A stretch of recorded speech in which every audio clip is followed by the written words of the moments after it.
Hello, my name is Alex Ramon, and we are going to talk about what I wear and the shoes and basically all my stuff when I run. As you can see, I have it arranged here in front of you so you can see exactly what I'm dealing with. I have to be honest, I'm going to start this video off by saying, you know, it's cool to get into running because you get to buy new clothes and new things, new accessories, new shoes and everything, and I have to match, so I have everything set out perfectly for you guys. So as you can see, these are my trail running shoes. They're kind of gray and yellow, and I got some black and yellow socks. I'm going to talk to you about the socks because you need the right kind of socks. I found that out from Karen and Angela, who kind of made fun of me because I was wearing cotton socks, and they say, that's the wrong kind of socks. You have to get wicket socks. Anyhow, they're running socks. Apparently they keep the moisture out, so I got some. So these are trail running shoes, and you're going to need different types of shoes because you'll be doing different kinds of running. So trail shoes, and then of course this is from the San Francisco Marathon, the training shirt. It's a long sleeve, and this is also it's a dry fit shirt. It's long sleeve, and then I have some just running pants.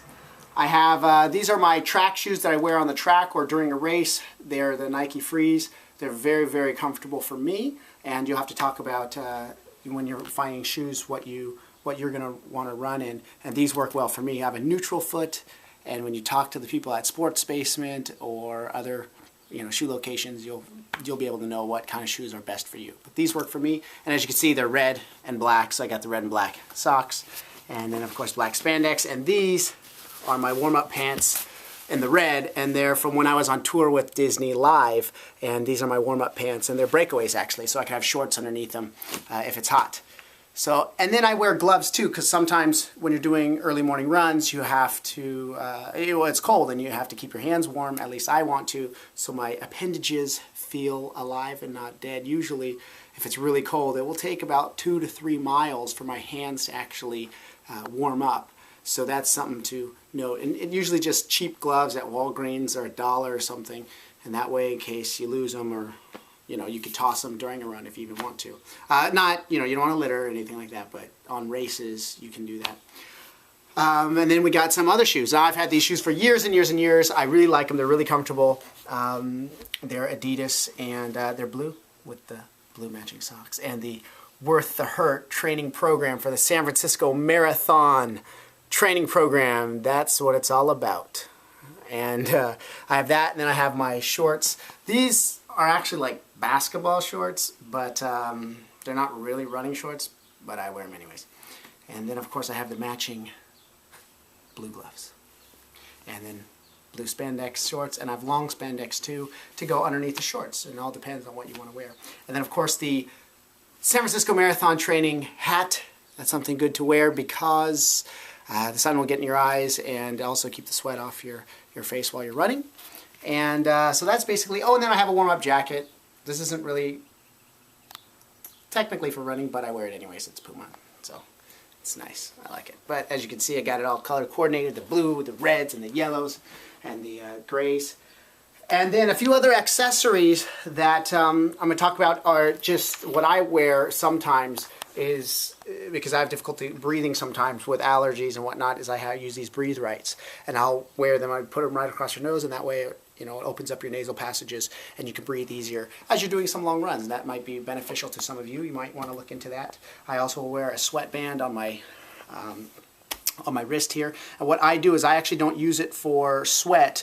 I put the sweatband on my wrist, and before I go for a long run, I'll dump it and soak it in water, because so this is actually wet, and it's so it's not to wipe my sweat off, but it has moisture on it. So if you're running and your mouth gets really dry, or just to get a pat down, you just go boom like this, and you'll get some moisture on your mouth in case you're not at a water stop or you have a long run and you don't have any more water, which you should run with water and always be conscious of that. But I use it for that feature as to give me moisture while I'm running.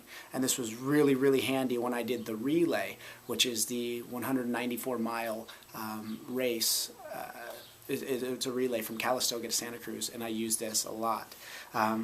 I also have shin splints, and I don't have any fancy bandages, things that you can buy at the store. They're like $30. I just use an old Ace bandage, wrap it around.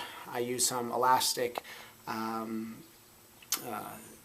self-sticking cloth wrap tape that you get at a sports store, and close it off with just regular old, athletic tape. And that helps me. Hand warmers might be an accessory you might want for your gloves to keep your hands warm.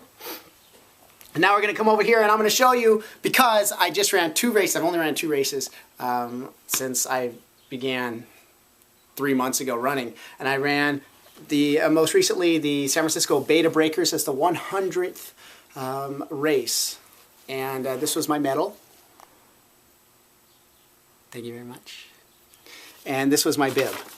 So it's pretty cool, and it's fun to see what you get out of these runs. And here's the relay medal.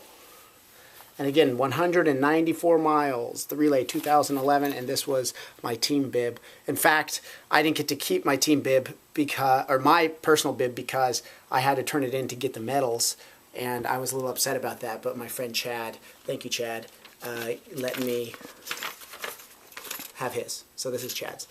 And speaking of the relay, and this goes back to the San Francisco Marathon training program, the relay, we had to have 12 runners, and I was the captain of the team, and I wanted to do it. I didn't really know anybody, and I had to find 12 people, and I had a day, literally a day, to register.